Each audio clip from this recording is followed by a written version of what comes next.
সূরা ইখলাস কখন পাঠ করলে সাথে সাথে ফলাফল পাবেন? ভালো করে বুঝেন।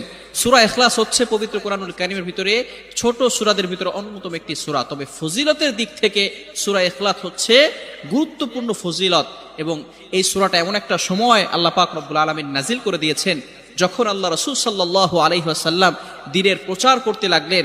এমন সময় আল্লাহ পাক রব্বুল আলামিন এক আল্লাহর দাওয়াত দিতে লাগলেন।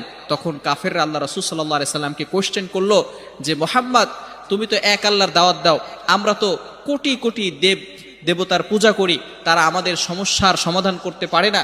তুমি যে আল্লাহর দাওয়াত দাও সেই আল্লাহ কয়জন এবং সেই আল্লাহর সন্তান আছে কিনা?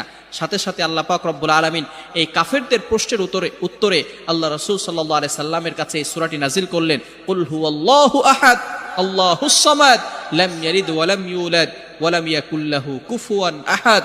আল্লাহ পাক রব্বুল আলামিন এক, অদ্বিতীয়, এবং আল্লাহ